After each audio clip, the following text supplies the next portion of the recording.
Hello students, welcome to my channel MN institute maths by Khan sir. आज हम करेंगे exercise 3.5 class 10th math NCERT chapter 3 का। Exercise 3.5 में question number first करेंगे हम। देखते हैं फर्स्ट क्वेश्चन में क्या कहता है।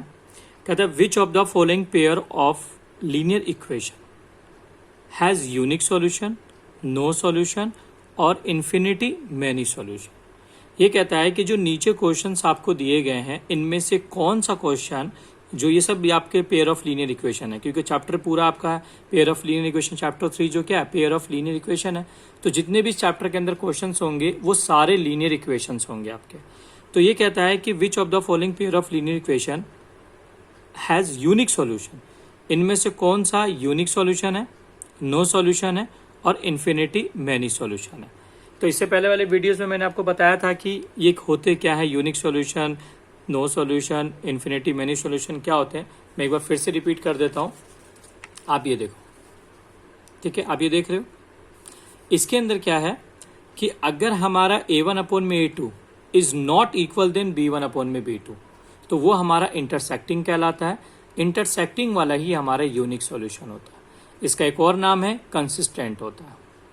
अगर हमारा a1/a2 इक्वल है b1/b2 is not equal then c1/c2 तो ये पैरेलल होता है और ये नो सॉल्यूशन होता है। तो जो हमें यहाँ पढ़ना है, क्या पढ़ना है, यूनिक सॉल्यूशन। यूनिक सॉल्यूशन का मतलब क्या होगा, इंटरसेक्ट, पहला इक्वल नहीं होगा।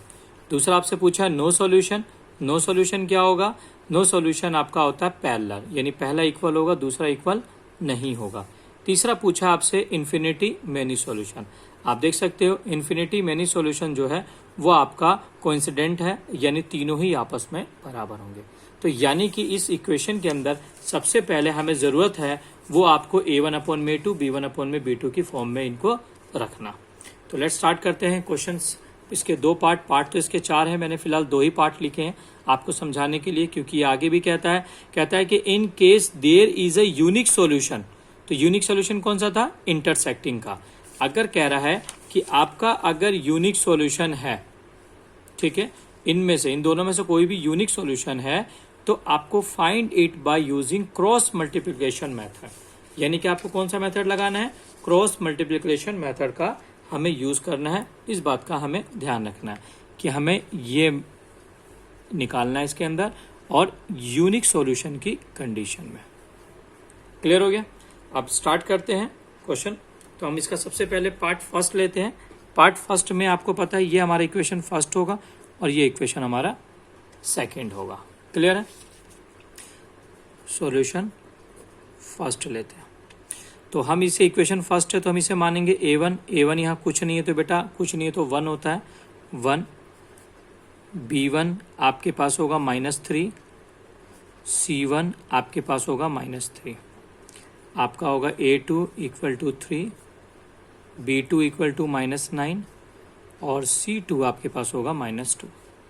तो हम इसको रखेंगे फॉर्म में a1/a2 is equal to b1/b2 is equal to c1/c2। तो हम इसके फॉर्म में रखेंगे a1 क्या है 1/3 is equal to -3/9 is equal to -3/2।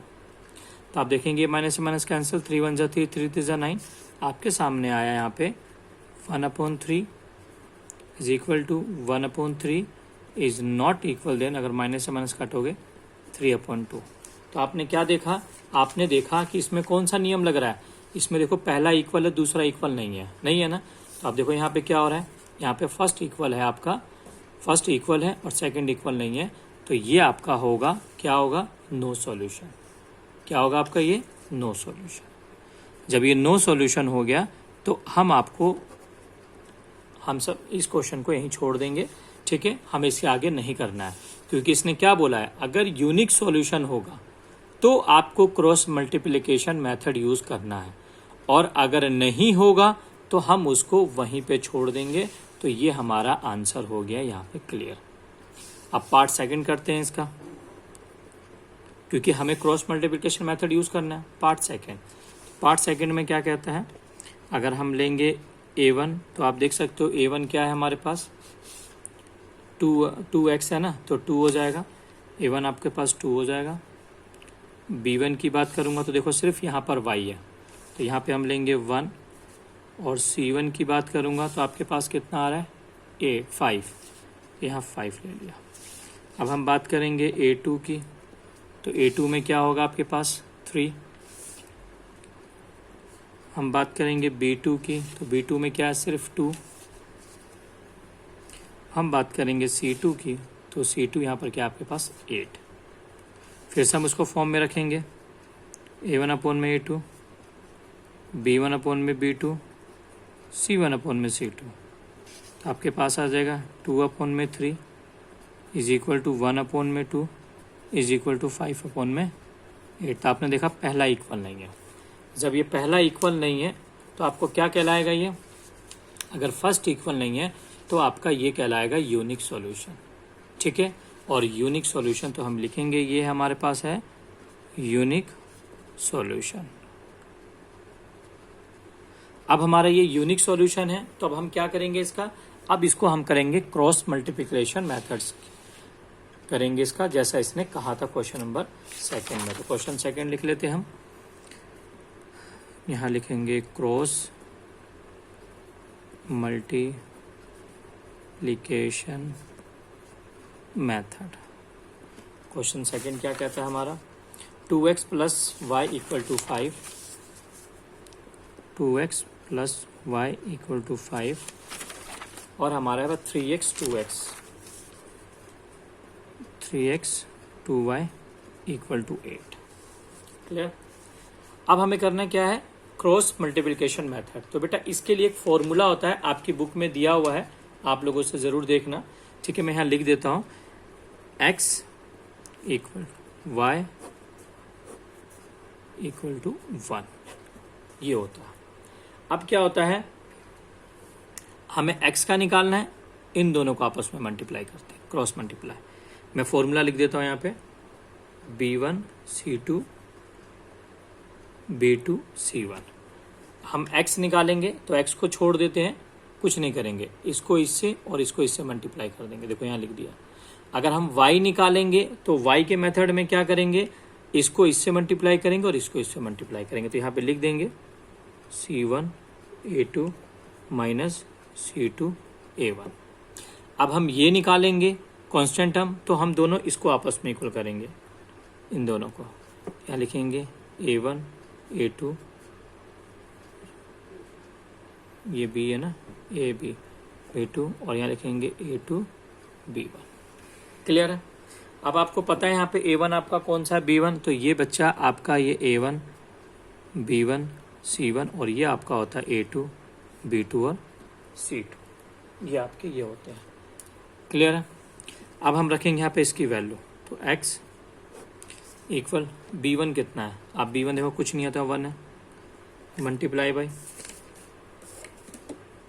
1 b1 c2 b1 c2, ये रहा आपके पास 8 माइनस, अब आप यहाँ क्या करेंगे b2 कितना है 2, मल्टीप्लाई बाई आपके पास c1 कितना है 5 is equal to y, c1 कितना आपके पास 5 मल्टीप्लाई बाई a2 कितना आपके पास 3 माइनस c2 कितना आपके पास 8 माइनस a1 कितना है 2 इज इक्वल टू 1 लिखेंगे। यहाँ आपका क्या आ रहा है, a1 है 2, b2 2 माइनस a2 3 और b1 1 हो गया। आपने सारी वैल्यूज रख लिया। अब हम क्या करेंगे, इसको आगे सॉल्व करेंगे। तो x है तो हम रखेंगे 8 1 ज़ा 8 माइनस 2 5 ज़ा 10 इज इक्वल टू y, 5 3 ज़ा 15 8 2 ज़ा 16 इज इक्वल टू 1 2 2 ज़ा 4 3 1 ज़ा 3। और सॉल्व करेंगे इसे, तो x इक्वल टू क्या आ जाएगा, यहाँ पे आपके पास -2 आएगा, यहाँ करेंगे तो y अपॉन में -3 आएगा इक्वल टू 1 अपॉन 1 आएगा। इस कंडीशन में एक बार इसको इससे इक्वल रखेंगे, एक बार इसको इसके इक्वल रखेंगे, दोनों को इक्वल रखेंगे। कैसे, आप यहाँ देखो x अपॉन में -2 इज इक्वल टू 1 अपॉन 1, यहाँ एक लाइन खींच लेना आप इस तरह से, और यहाँ रखेंगे y अपॉन में -3 is equal to 1 upon 1, cross multiply कर देना यहाँ पे। तो ये हो जाएगा x इंटू में 1 इक्वल टू -2 इंटू में 1, y इंटू में 1 इक्वल टू -3 इंटू में 1। तो आपके पास हो जाएगा x 1 जा x और -2 को करेंगे तो -2, ये वैल्यू आ गया, y 1 जा 1 y और यहाँ पे हो गया 3। तो ये आपका आंसर हो गया। ये x की वैल्यू कितना आ गया -2 और y की वैल्यू कितना आ गया -3। तो ये हमारा 3.5 एक्सरसाइज था, क्वेश्चन नंबर फर्स्ट के हमने 2 पार्ट किए थे, फर्स्ट और सेकंड पार्ट। आपको आई होप आपको समझ में आ गया होगा। इस क्वेश्चन में कुछ नहीं था, बहुत आसान चैप्टर है ये, और ये एक्सरसाइज तो और ज़्यादा आसान है। इसमें सबसे पहले आपको चेक करना था कि कौन सा यूनिक सॉल्यूशन है, कौन सा नो सॉल्यूशन, कौन सा इन्फिनिटी मैनी सॉल्यूशन है। ये चेक करने का तरीका मैंने आपको बता दिया था। आपकी बुक में ये टेबल बना हुआ है, मैंने यहाँ बनाया है। आप इस तरह से चेक कर लेंगे कौन सा यूनिक है, कौन सा नो है और कौन सा इन्फिनिटी है। उसके बाद अगर आपका यूनिक सॉल्यूशन हुआ, यानी कि आप कह सकते हो कि इंटरसेक्टिंग हुआ, पहला इक्वल नहीं है, तो आपको क्रॉस मल्टीप्लिकेशन मेथड यूज़ करना है। ठीक है, जिस तरह से देखो यहाँ पे इस क्वेश्चन में नहीं था तो मैंने यहीं पे आपको लिख दिया नो सॉल्यूशन, आंसर क्लियर हो गया। ठीक, अगला वाला था यूनिक सॉल्यूशन, तो मैंने इस मेथड से किया है। तो आई होप आपको यह जो एक्सरसाइज क्लियर हो गया होगा, ये क्वेश्चन आपको समझ में आ गया होगा।